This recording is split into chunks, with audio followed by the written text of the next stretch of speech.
Allez, c'est parti, action! Et bonjour à tous, j'espère que vous allez bien, c'est Monsieur Rabbit, bienvenue sur la première chaîne d'actualité quotidienne qui parle de NFT, de blockchain gaming et de Metaverse. Donc comme tous les jours, on est ensemble pendant un quart d'heure, il s'est passé beaucoup de choses depuis hier, j'ai beaucoup de choses à vous dire. Juste avant bien sûr, n'hésitez pas à donner de la force à la chaîne en vous abonnant, en activant la cloche, en mettant un petit commentaire et un pouce en l'air. Merci vraiment énormément à tous ceux qui le font. Désolé, j'ai mis un coup dans le micro. Aujourd'hui, on commence par une grosse annonce nous concernant. Et je dis bien nous, puisque à partir de juillet, tout l'argent gagné avec les vues YouTube des vidéos iront aux holders de la collection NFT Rabbit, donc la collection NFT communautaire qui vous donne accès à un channel privé en fait dans notre Discord, également aussi à des giveaways exprès exclusifs, également aussi ça soutient la chaîne évidemment. Il y a aussi 20$ de remise sur le consulting que je fais parce que je fais aussi du consulting régulièrement pour les pros et les particuliers, et puis aussi bien sûr le airdrop de la saison 2, enfin de la prochaine collection NFT Rabbit en mode PFP. Je suis toujours en train de voir du coup avec les artistes pour du coup créer ça.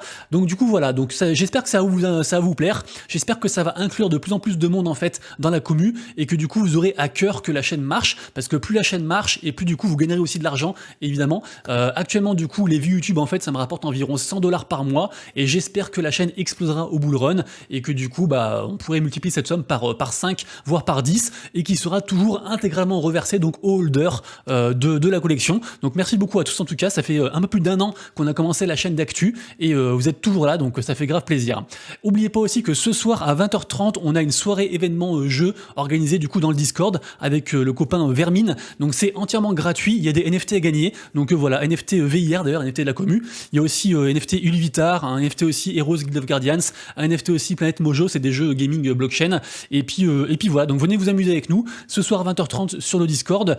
Évidemment aussi n'oubliez pas que moi ça c'est un truc que j'utilise qui est gratuit, qui vous donne en fait une idée en fait du degré de de faillibilité, je vais dire ça comme ça, de sécurité de votre wallet sur Ethereum. Donc c'est un truc du coup que j'utilise moi-même, et d'ailleurs j'ai contacté aussi les mecs de Webassi, le truc s'appelle Webassi, et vous savez qu'à chaque fois que vous passez par mon lien en fait je gagne 5 balles, et si jamais on arrive à 50 référals, et en fait ils pourraient sponsoriser aussi la chaîne, donc trop cool. Du coup voilà, n'hésitez pas à rejoindre le truc, à essayer par vous-même, et puis voilà, et sachez aussi qu'il n'y a pas besoin en fait de donner d'autorisation sur son wallet, c'est juste une transaction en mode signature, comme quand on arrive sur OpenSea mais il n'y a pas de transaction en tant que telle, donc il n'y a pas de risque par rapport à ça. Et du coup voilà, donc enjoy, et merci du coup à tous ceux qui le font, que ce soit du coup pour utiliser la plateforme ou pour soutenir la chaîne.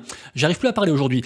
Aujourd'hui bien sûr la grosse nouvelle du jour, c'est bien sûr la débâcle de Azuki. C'était un gros bordel, regardez-moi ça, le prix actuellement c'est 1,6 ETH de floor price pour les Azuki Elemental, donc les NFT qui ont été airdroppés aux holders de Azuki, pour du coup ceux qui ont été mintés par les holders de Azuki Beans, puisque je vous rappelle que le truc a sold out en genre un quart d'heure en tout, donc en tout cas le mint était un succès. Ça a rapporté avec les frais et le mint plus de 50 millions de dollars à la team Azuki, et notamment à son fondateur Zagabond dont on parle juste après. Sachez que du coup ça coûtait 2 ETH à minter, et là on est de nouveau au prix du mint, donc vraiment il y a des problèmes, il y a eu beaucoup de soucis, il y a eu beaucoup de FUD. Sachez que là on les voit pas, mais en fait on peut les reveal sur le site Azuki, si jamais les petits beans ici. Donc je vais vous montrer après, mais il y a différentes sortes. Déjà je pense que d'ores et déjà vous voyez qu'il y a une grosse ressemblance avec la collection Azuki principale, et en effet c'est un gros souci. Regardez-moi ça, on a Wellswoosh qui est un mec qui a un contrat actuellement en tant que j'allais dire booster en fait de créateurs de contenu autour de Azuki, donc il est très proche de l'écosystème, il est évidemment très impliqué aussi en tant que holder, en tant qu'investisseur, en tant que tout ce que vous voulez, et pourtant regardez ce qu'il dit, il dit la différence entre ces deux Azuki c'est 8 ETH, parce que effectivement il y a un élémental et il y a un vrai Azuki, donc c'est clairement du foutage de gueule par rapport à ça. Il y a beaucoup de soucis autres aussi, il y a même des problèmes, j'ai vu aussi de design en fait, il y a des ombres qui sont pas au bon endroit. Ici pareil aussi dans la même collection Elementals, on a vu deux NFT pareils. Alors apparemment c'est une faille, c'est un problème, c'est pas un truc qui a été voulu par les fondateurs de Azuki, donc ils devraient du coup le corriger très prochainement, parce qu'il y a beaucoup de bugs en fait, mais c'est pas normal qu'une collection qui soit aussi grosse, aussi riche, produise quelque chose comme ça en fait, avec à la fois des bugs, à la fois aussi des images qui sont trop ressemblantes en fait par rapport au premier Azuki. Il y a beaucoup de gens qui disent que en fait c'est comme s'ils avaient presque augmenté la supply de Azuki de 10 000 à 30 000, parce que du coup il y avait les 10 000 NFT offerts gratuitement uniquement au holder d'Azuki, plus les 10 000 qui ont été mintés. Donc en tout, il y a 30 000 NFT qui se ressemblent. Ceux qui veulent un résumé, je vous ai trouvé un thread de la part de Mulan qui résume du coup toute l'histoire, tout ce qui s'est passé, pourquoi on en est là, voilà, qu'est-ce qui se passe, etc. et tout. Moi, mon avis, c'est que c'est assez compliqué. Ils sont dans une grosse panade. Après, je reviens juste après, mais je pense qu'ils devraient s'en sortir. Il semblerait aussi que la collection soit très centralisée et très aux mains des whales, parce qu'apparemment, en fait, le top 10 des whales possède 25% de la supply, ce qui est énorme. Du coup, niveau floor price, bah, entre guillemets, elles peuvent très bien racheter, en fait, tous les floor price, ou alors, si un jour elles partent, ça pourrait vraiment faire dégringoler toute la collection. Donc, il y a aussi des soucis par rapport à ça, parce qu'à la base, c'était quand même une collection qui était faite pour, entre guillemets, appâter de nouvelles personnes et proposer du style Azuki à moins cher. Je vous rappelle que derrière la collection Azuki, on a le fondateur Zagabond. Zagabond, en plus, forcément, du coup, vu qu'il y a une grosse débâcle, il y a un gros souci.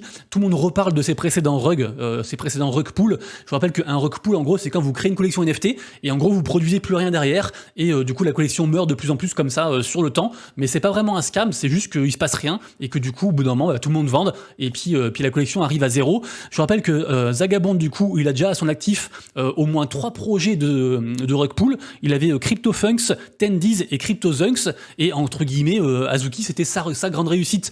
Alors d'ailleurs, ça avait fait un gros débat parce qu'il avait annoncé ça lui-même, en fait, c'était lui qui s'était auto-livré à la commu il y a environ 1 an, c'était en mai dernier, donc forcément ça avait divisé beaucoup la commu, le floor price d'Azuki avait vraiment droppé et tout, donc déjà de base c'est un personnage compliqué, un petit peu polémique, et en plus là du coup il refait une grosse erreur, parce que c'est quand même lui aussi qui lead beaucoup le projet, donc à voir où ça va. Il y a des gens qui font carrément des offres en fait de rachat de la collection entière Azuki pour 40 millions, et qui disent que voilà, c'est trop dommage en fait pour 40 ou 50 millions en fait de gains, de détruire en fait comme ça tout un projet énorme en fait qui peut brasser beaucoup plus d'argent aussi dans l'écosystème. Donc vraiment là, c'est vraiment l'actualité au cœur du moment. Évidemment, la team Azuki, ils sont au courant de tout ce qui se passe. Dans le Discord, c'était la débâcle. Il y a plein de mèmes autour de... Vous irez voir les mèmes, mais c'est une dinguerie en fait, vraiment. C'est un gros désastre. Ça fait beaucoup parler. Donc la team Azuki est au courant. Ils ont annoncé qu'ils allaient faire des choses pour améliorer les choses. D'ailleurs, il y a aussi un tweet aujourd'hui qui est sorti. Ils ont dit qu'en gros, voilà, c'est toujours très compliqué. De toute façon, il y a toujours des challenges en fait dans le Web3 et qu'ils feraient de leur mieux entre guillemets pour rebondir, proposer toujours des nouvelles choses et qu'ils sont très contents qu'il y ait quand même des nouveaux holders en fait dans la commu qui arrivent. Ils ont aussi teasé du coup un nouveau haricot, un haricot vert. Effectivement, il y a aussi un smart contract qui a été déployé en fait par rapport au haricot vert du coup élémental. Donc on sait pas trop où ça va. Moi, je pense qu'ils vont sortir une grosse dinguerie pour rattraper comme ils ont déjà toujours fait en fait dans l'histoire d'Azuki. Ça a toujours été ça, des gros trucs de FUD et après des gros cadeaux, des choses comme ça. Donc on verra où ça va. Mais ce qui est sûr, c'est que si vous croyez en Azuki, ça peut être une bonne opportunité, parce que regardez-moi ça, c'est à 1,95 ETH, alors que les gens ont minté pour 2 ETH sur une collection parmi le top 10 en fait des plus grosses collections NFT. Donc c'est juste un truc de fou. Et par contre, peut-être que ça peut être entre guillemets le truc de trop et que les gens en fait se dégoûtent des collections Azuki et partent aussi. Donc à voir.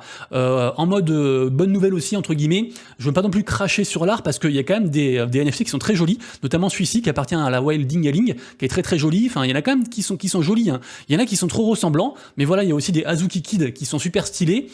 Côté aussi Azuki Beans, on a aussi des animaux qui sont super stylés aussi. Donc il y a quand même pas tout à jeter. Il y a des trucs très très jolis, mais pourquoi ils ont refait certains qui sont ressemblants comme 2 gouttes d'eau à d'autres Azuki, je ne sais pas. En tout cas, moi, les animaux, je les kiffe, je les trouve trop chouettes, franchement. Donc voilà, on verra où ça va. Mais pour l'instant, voilà, tout le monde en parle. On sait pas trop. Ce qui est sûr, c'est qu'ils vont faire une grosse annonce, et donc les gens ont les yeux rivés du coup sur des collections Azuki et aussi sur Zagabond évidemment. Je referme la parenthèse Azuki pour aujourd'hui, mais c'était important vraiment de revenir dessus. Évidemment, il y a encore une quantité de news incroyable à vous communiquer. Donc pour ceux qui veulent du coup voir la suite des news, et rendez-vous sur la chaîne. À tout de suite, abonnez-vous, des bisous.